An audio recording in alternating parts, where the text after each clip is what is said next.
Prime, podcast for curious mind. Halo, ketemu lagi di Uang Bicara menavigasi kamu supaya tetap cuan bersama saya Alin Wiratmaja. Siapa yang di sini suka ngabisin waktu di TikTok? Platform berbagi video pendek ini emang disukai banyak orang karena kita bisa dapat informasi dalam waktu singkat dan menarik. Nah, salah satu konten kreator yang punya konten menarik dan informatif adalah Safa Alatas di akun TikToknya @safa_alatas. Dia sering banget bagi-bagi tips soal digital marketing. Penasaran gak sih gimana hidup or life as a TikTok content creator? Yuk langsung aja kita obrolin di Uang Bicara.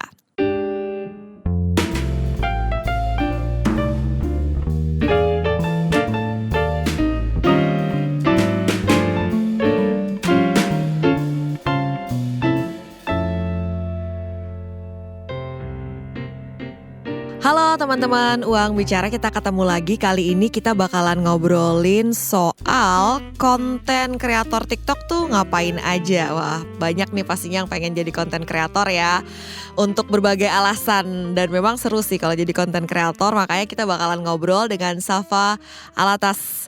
Halo Safa, apa kabar? Halo Kak Alin dan teman-teman semuanya, kabar baik, alhamdulillah. Alhamdulillah. Boleh ceritain gak kesibukan sehari-hari Safa tuh apa aja? Jadi sebenarnya kesibukan aku sehari-hari sih sebenarnya aku masih bekerja full time ya, jadi belum jadi full time content creator nih. Cuman selain kerja full time aku juga seneng gitu ya bikin konten seputar edukasi karir dan juga digital marketing gitu. Makanya di luar kerjaan full time aku biasanya aku ngisi-ngisi konten gitu ya ke akun TikTok aku dan beberapa sosmed aku lainnya juga sih. Gitu. Wah, asik. Nah, kalau dari mulai ngonten di TikTok sendiri aktifnya tuh mulai kapan tuh, Safa?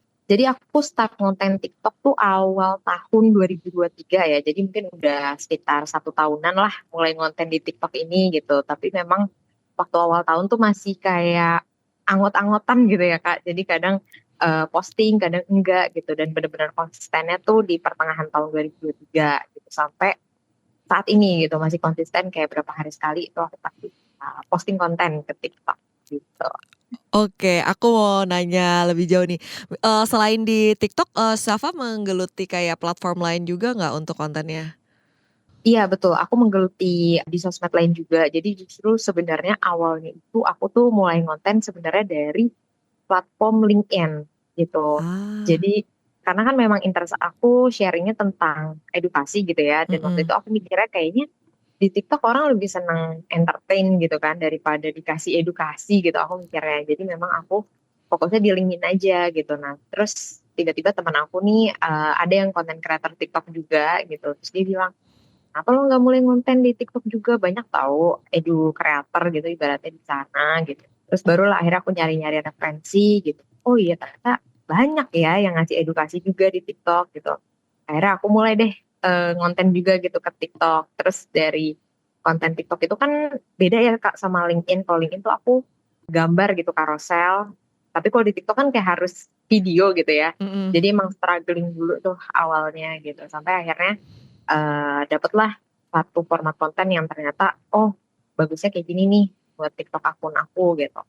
Ya udah akhirnya dari situ aku jadi mirroring ke YouTube Short sama ke Reels juga gitu. Cuman memang YouTube Short dan Reels nih barulah gitu. Jadi belum followersnya belum sebanyak TikTok lah gitu ibaratnya. Gitu sih Kak. I see. Ini kan kamu ekstrim banget ya dari LinkedIn yang platform very professional ke TikTok Mhm. yang platform dianggap orang umumnya itu kayak buat entertainment, kayak konten yang hibur-hiburan lah kayak gitu.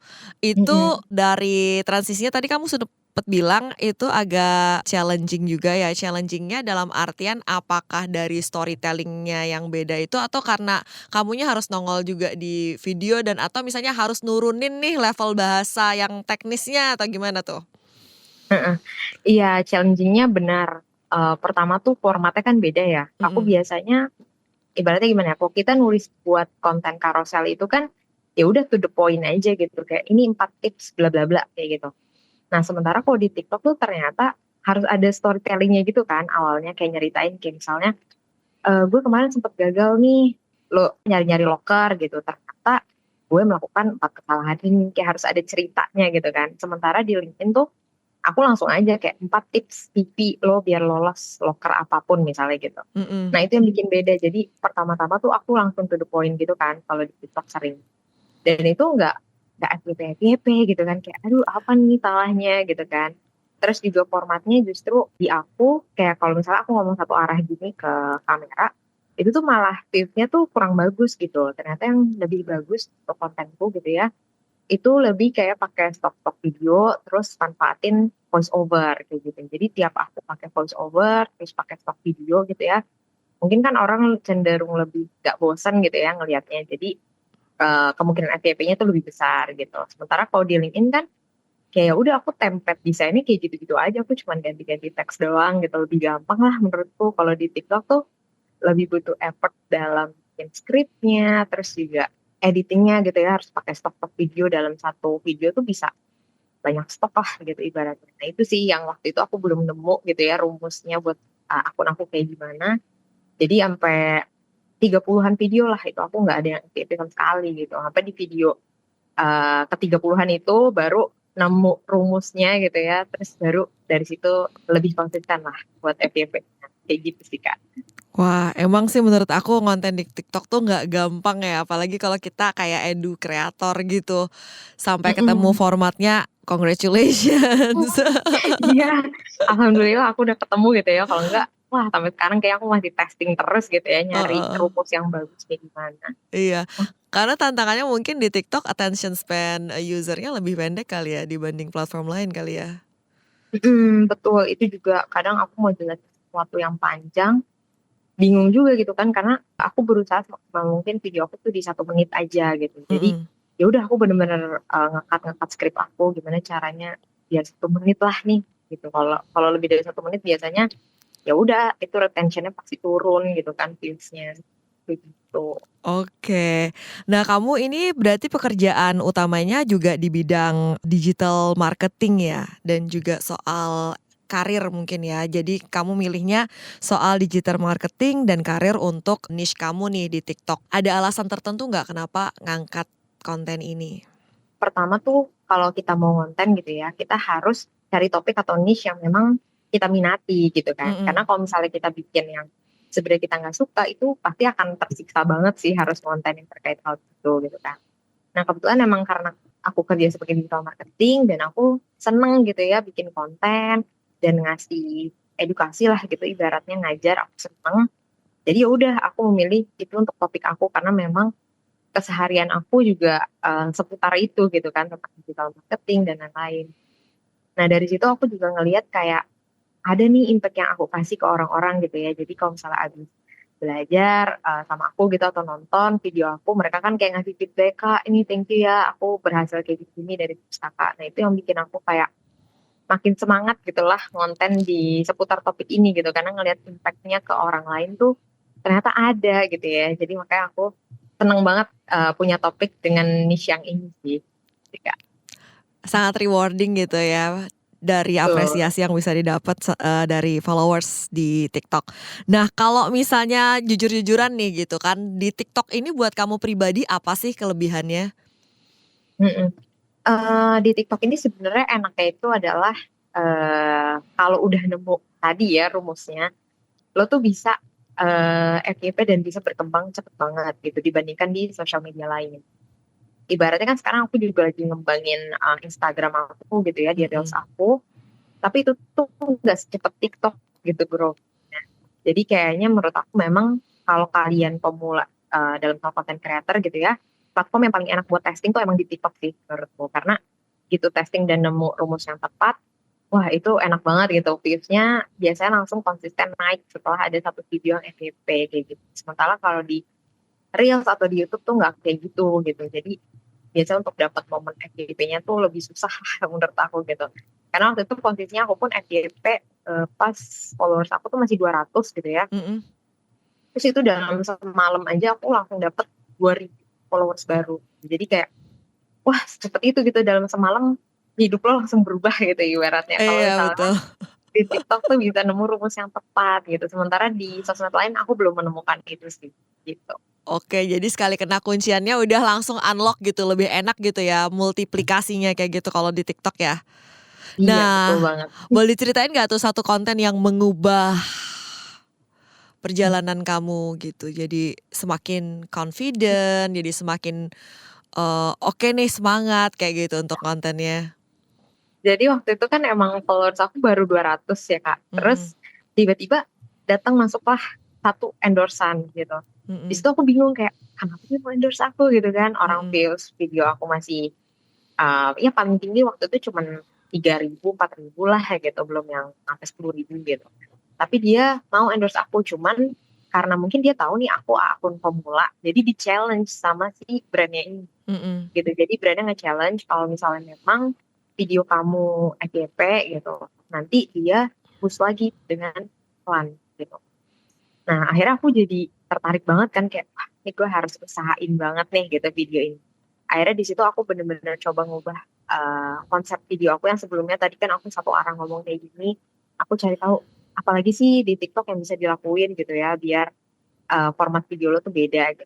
Nah aku ketemulah itu kan, oh ada nih yang pakai stock video terus pakai voice over gitu. Jadi konten pertama aku yang FYP itu sebenarnya konten endorse-an untuk orang gitu, untuk wah, brand gitu. Jadi di situ aku kayak, wah untung banget nih gitu ini FYP terus akhirnya karena brand-nya seneng gitu ya dalam sehari langsung FYP, di-boost lagi sama dia pakai iklan gitu dan iklannya kan ngiklannya dari akun aku gitu. Akhirnya jadi makin banyak lagi yang nge-follow setelah itu gitu. Akhirnya dari situ aku jadi lebih pede gitu kan kayak, "Oh ini nih konten yang format yang, bagus nih di gue," gitu. Akhirnya aku konten-konten lagi dan selang berapa hari langsung masuk lagi endorse-an dari brand lain gitu. Makanya di situ kayak bener-bener, wah aku berterima kasih banget sama brand yang pertama kali endorse aku itu gitu kan, di saat brand lain nggak ngelihat kemungkinan FYP di akun aku, dia mau nyoba itu gitu kan. Makanya sekarang kalau brand itu endorse aku, kayak ya udah harganya sesuai budget dia aja gitu, aku nggak negosiasi lagi gitu. Karena kan memang ibaratnya dia yang pertama kali ngubah gitu ya, akun TikTok aku yang tadinya anyep gitu ya, heeh. sampai jadi rame banget gitu gara-gara endorse dari dia, kayak gitu sih Kak. Jadi ini unlocking your potential ya satu brand ini ya.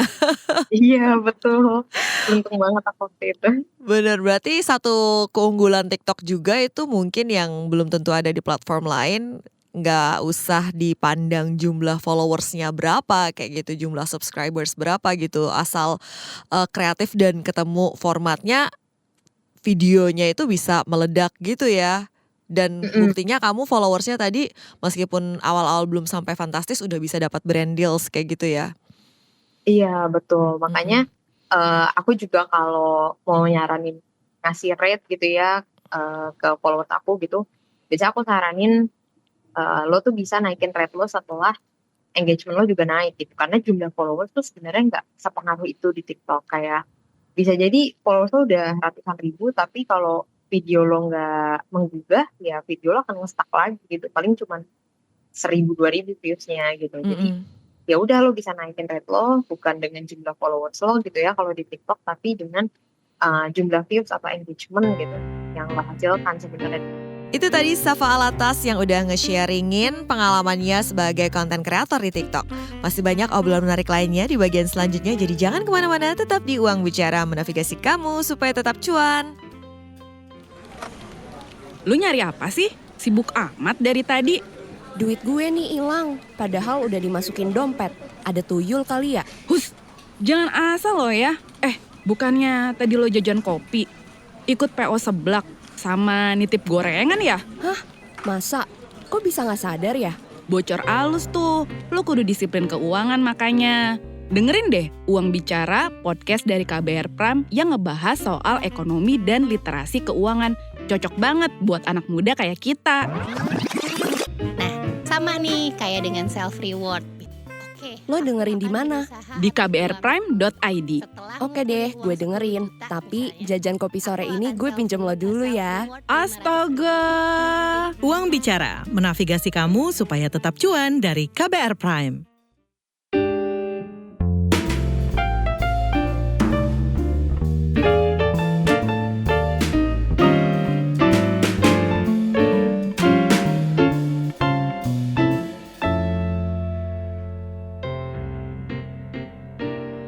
Kamu masih ngedengerin Uang Bicara bersama saya Alin Wiratmaja. Di episode kali ini kita lagi ngobrolin live as a TikTok content creator bersama Safa Alatas. Kita lanjut lagi yuk.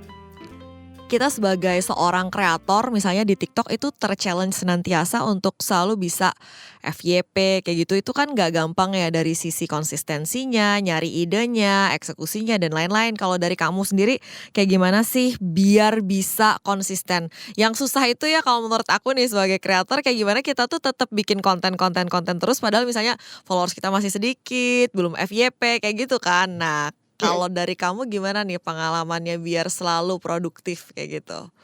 Kalau dari aku sih memang menurutku paling penting di TikTok itu adalah konsistennya sih gitu. Karena aku punya juga satu akun yang mana aku lebih sharing tentang jalan-jalan gitu ya. Tapi kan kalau aku nggak jalan-jalan nggak ada konten gitu ya. Iya. Akhirnya pas aku naikin video lagi, viewsnya tuh turun lagi gitu. Padahal sebelumnya tuh udah cukup konsisten FYP.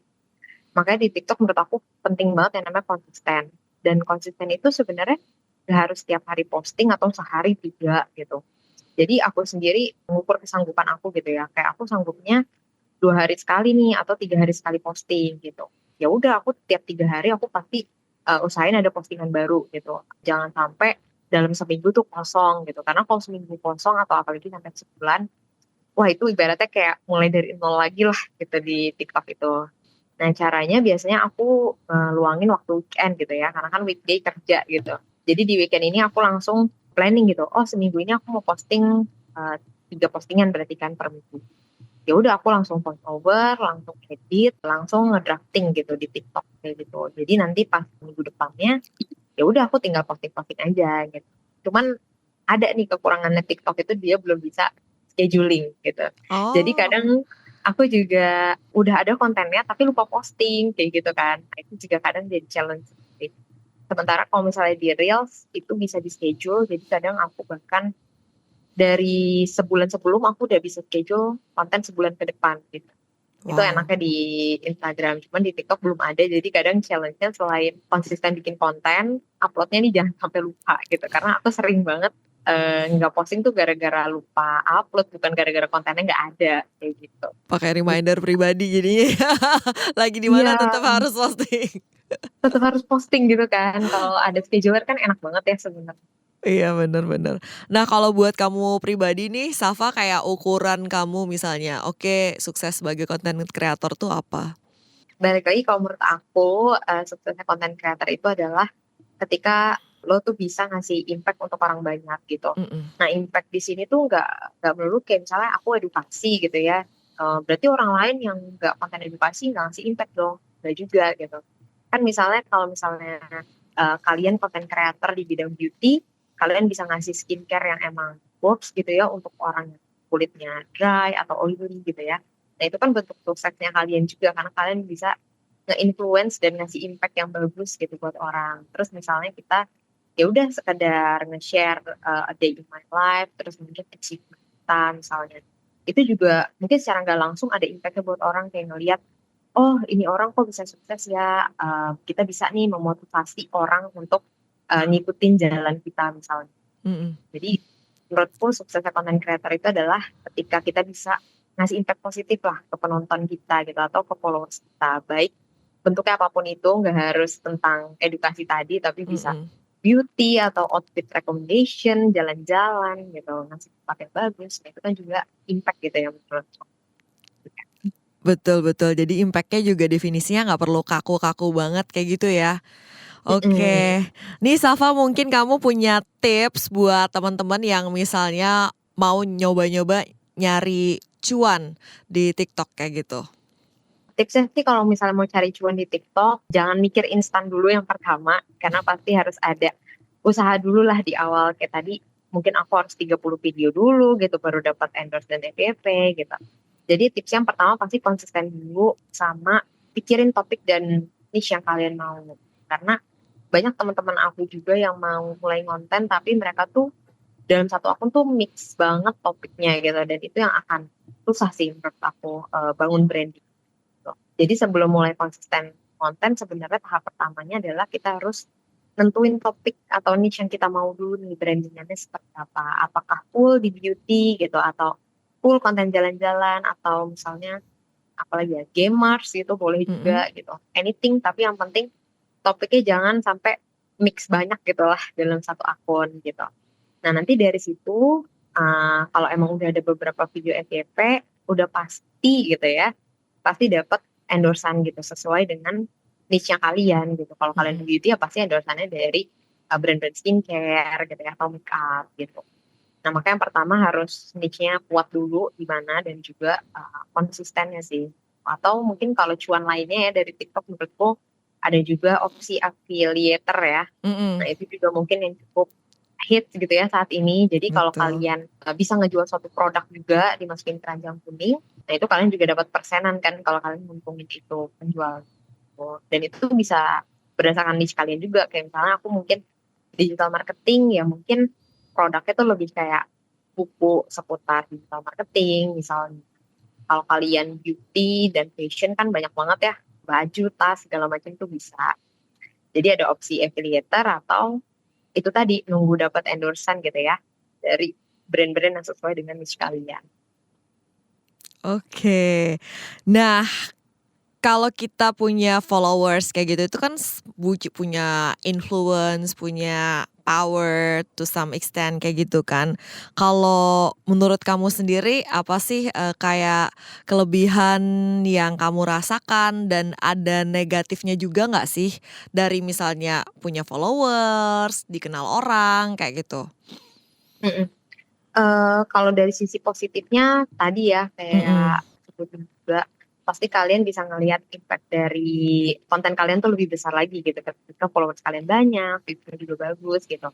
Positifnya adalah kalian termotivasi untuk terus ngonten gitu ya karena ngelihat nih impactnya gitu. Nah terus negatifnya sih paling harus lebih hati-hati gitu ya dalam konten dan udah pasti ada yang gak setuju dengan kalian.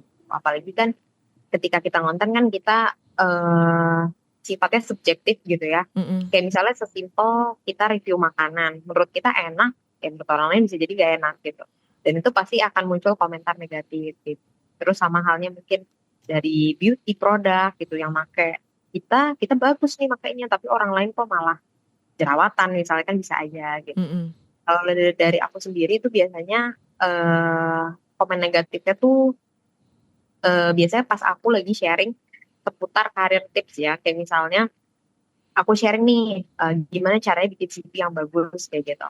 Ada yang menerimanya dengan positif gitu kan kayak oh thank you kak tipsnya gitu aku coba terapin.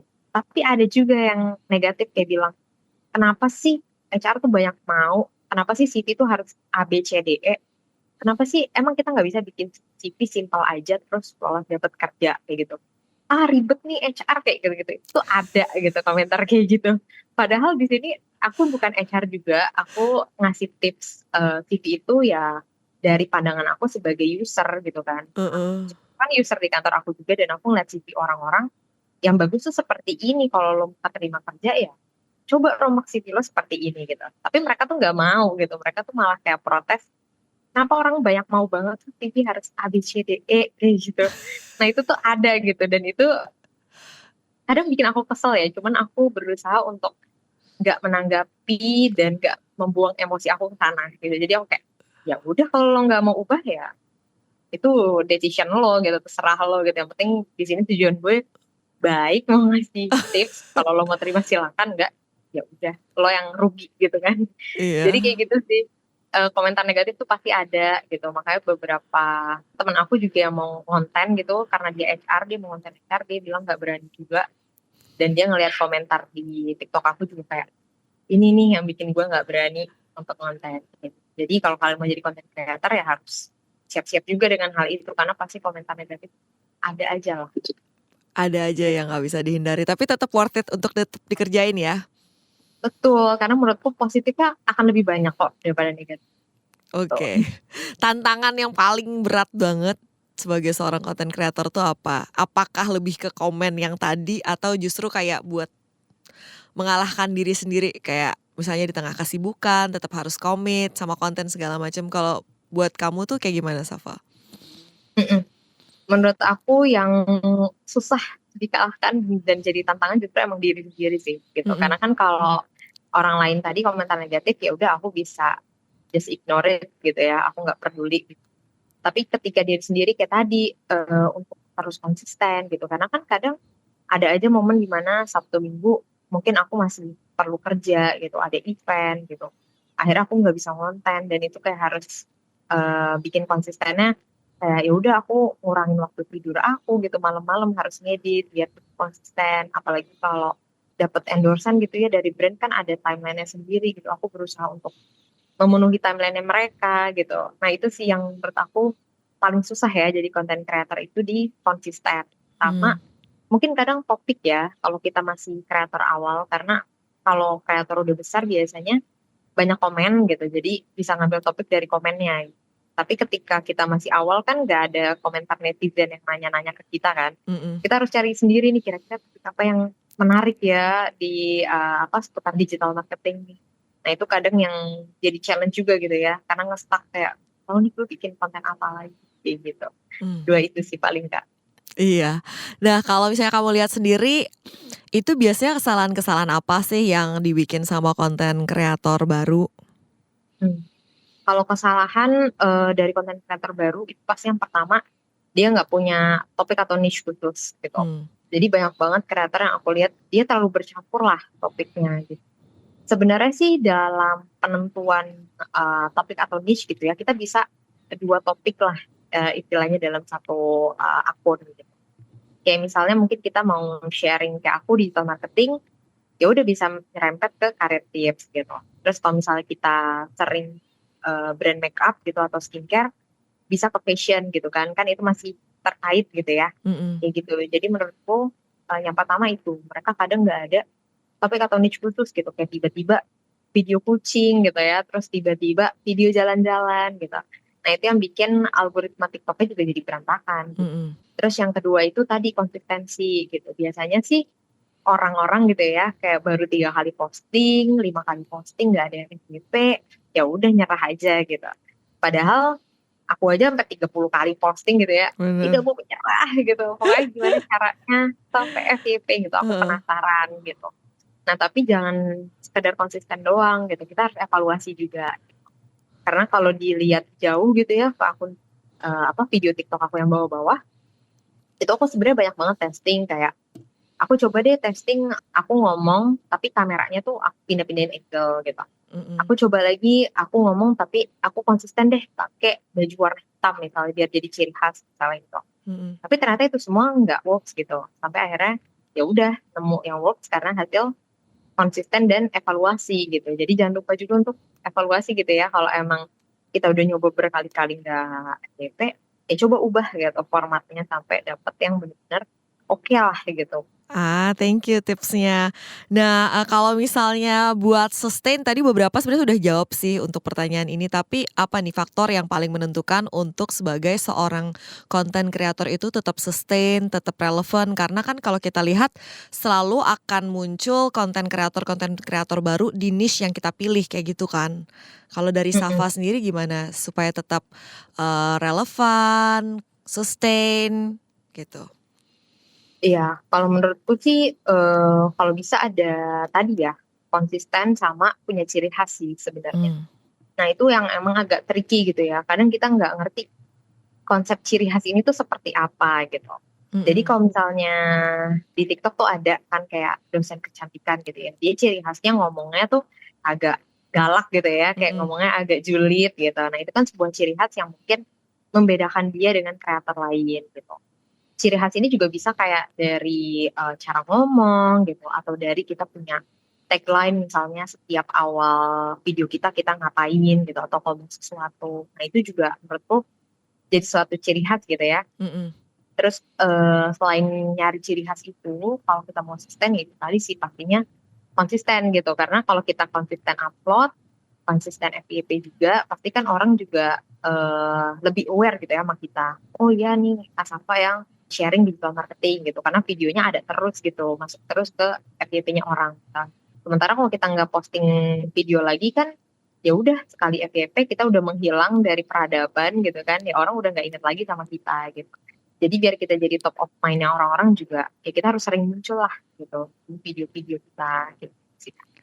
Boleh kasih closing statement kah sebelum kita tutup perbincangan pada hari ini? Oke, closing statementku paling untuk teman-teman yang mau jadi creator gitu ya, jangan gampang menyerah. Yang pertama, jangan lupa konsisten upload dan juga evaluasi aja konten kalian gitu. Yang namanya akun pemula tuh kadang yang langsung FYP tuh ya itu ada faktor luck-nya lah gitu. Jadi kalau kalian nggak bener FYP, jangan menyerah dulu, terus konsisten posting dan jangan lupa evaluasi konten kalian.